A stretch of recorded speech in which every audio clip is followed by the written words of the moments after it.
Hello and welcome to another Build the Terminator. We're on to parts 65 and 66. I'm just having a lovely relaxing Saturday morning here at 3 o'clock in the morning, watching Bullseye on Challenge. The 80s were such a good time. And also the other good news is that the weather's cooled down, so it's been really nice out. So that's made me feel better and happier. And in addition to that, I seem to have gone up in subscribers, but I don't know how because I haven't had any notifications. But if you have subscribed, thank you very much. Now, call me Mr. Psychic, but before I even opened this magazine last week, which is when I originally planned to record this, I knew we'd be working on the leg. Looks like we might be going down past the knee, which should be quite exciting. For some reason, these parts came in a cardboard box. I've no idea why. Don't know why they couldn't have just given them to you like that. I don't know if they thought that this bit was bound to break, and if so, why did they give it to you in plastic when they knew that? Anyway, that's something I can't answer. Let's see what I need to do first. Okay, it looks a bit like we're making wind chimes again. There, just like I remember those that it was the arm, wasn't it, when I was making some other wind chimes. But now we're making some for the leg. Okay, first things first, I need to take the part from part 64 and line it up like so, and then I need to take this part, which is in 65, and stick this in right there. Yes, I know what I'm doing. Anyway, it's in that bit there. And then it's more really long screw into a weird little plastic pin. And then you're fixing that piece that I was just talking about into place. Step 4. You've got to look at them. Look at what you've done. Look at it. Look at that. That's what it says. This shows the two parts in place either side. Note the circled notch, which, wait a minute, is round there. Okay, I've noted that. And basically, in the next stages, you need to match this up with the little notch that you can see inside there. That's what I need to do next. Well, that was fairly nice and easy, pushed down nicely. As you can see, it's nice and flush. So now, I'm taking this piece from the last part, I think it was, and basically I'm matching this pin into that hole and then matching all the rest that will fit over in a straight line. How else could I describe that, because it's got to fit flush around there, around the top. So all you do is push the pin in and then hope all the rest matches up as if by magic, and it does, and it pushes straight down. And let's hope I have to keep it there. No, I was getting carried away there as usual. I had to take it out again, and I need to put some glue around those two pegs either side. Very small pegs actually, to keep the main part of it in place, but there you go. And a little bit around the edge of that. Quite why you don't put it there, I'm not sure. Okay, well, I was really happy with the fit until I then realised this bit wasn't pressed down properly. Pressed that bit down, and then it pinged this bit up like a seesaw. So that wasn't ideal. I pressed this bit down again because I had put quite a bit of glue there, not too much, along the edge, and it's staying down, so hopefully if I leave it alone for a good week, it's going to really weld itself down there, hopefully, and stay there.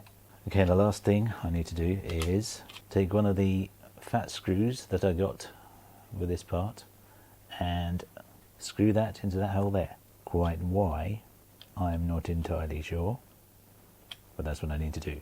That is very random. What is that holding into place exactly? That bit wasn't going anywhere before I put that in there, and this bit wasn't going anywhere. I don't understand. That takes us neatly on to 66, where we'll be fiddling around with little fat pipes and more parts of the wind chimes. That presumably takes us up to 4 parts of this lower leg, I think. First thing I need to do is fit these 2 parts into the ends of this, and the good news is that they only fit one way. You can fit that in there, but you can't fit that over it in any way. So that's good, I like that. Okay, that didn't say to glue them, but they're pretty secure in there. That one, it's a lot harder to get off than this one is. You can just twist this and pull it out again. Okay, I've got to shove this end up into there, the final hole. So I'll be screwing through the top to connect this. So that is, yeah, it does end up being 4 of these long tubes into this one piece. And we've got another long screw into a plastic pin. One of my favourite things to do. Actually, I must admit, it is better than the fingers. We had to shove these into the rubber sleeving. That was horrible. Pack of 4. I think one of these is spare. So you get the 2 really long screws that you need to put into the pin, and a couple of fatter ones. And I think they may be for when I come to fit this onto the knee, which I'll be doing by the end of this part. So that's quite exciting, I think. Alright, well, that's in there. So they're all in there now.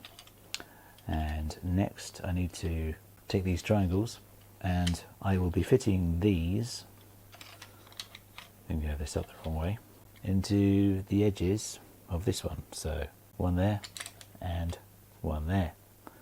So I'm going to test fit these, and then put a bit of glue on the pins and get them stuck on. Sounds so sophisticated when I say it like that, doesn't it? Well, they're on there, but number one, that was quite the weirdest fit I've had, because they're not actually pins, they're sort of mushed up plastic, or you could say mushed up pins that it looks like someone's hit with a hammer. So you have to fit them in this weird sort of sliding action. They don't just fall in.